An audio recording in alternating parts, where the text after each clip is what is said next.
সূরা কাউসার 11 বার পরে পানিতে ফু দিয়ে ঘরে ছিটিয়ে দিলে কি হয়, এই আমলটা যদি আপনি জানেন তাহলে আপনি কখনো এই আমলটা ছাড়বেন না।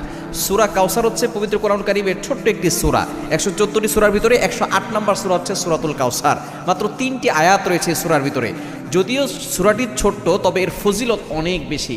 আপনি যদি সূরা কাউসার 11 বার পড়তে পারেন, কিভাবে আমল করবেন আমি বলে দিব, তবে কি কি উপকার পাবেন সেটা আমি বলে দিচ্ছি। নাম্বার 1, 1 নাম্বার হচ্ছে এই আমলটা করার মাধ্যমে আল্লাহ তাআলা আপনার ঘরের সকল অভাব দূর করে দিবেন। দ্বিতীয় নাম্বার হচ্ছে আল্লাহ পাক রব্বুল আলামিন আপনার ঘরের ভিতরে বরকত দান করবেন। এবং 3 নাম্বার হচ্ছে দুশমন থেকে আল্লাহ তাআলা আপনাকে মুক্তির ব্যবস্থা করে দিবেন। এবং 4 নাম্বার হচ্ছে আপনার জানমাল নিরাপত্তার ব্যবস্থা করবেন আল্লাহ তাআলা। এবং 5 নাম্বার হচ্ছে হাউজে কাউসারের পানি আল্লাহ তাআলা আপনাকে দান করবেন। কেননা এই সূরা কাউসারের ভিতরে ইন্না আতাইনাকাল কাউসার, হাউজে কাউসারের ব্যাপারে আল্লাহ পাক রব্বুল আলামিন বলে দিয়েছেন যে এটা নবী সাল্লাল্লাহু আলাইহি ওয়াসাল্লামকে আল্লাহ তাআলা হাদিয়া দিয়েছেন হাউজে কাউসার। একমাত্র আমাদের নবীজি সাল্লাল্লাহু আলাইহি ওয়াসাল্লাম তার উম্মতদেরকে হাউজে কাউসারের পানি পান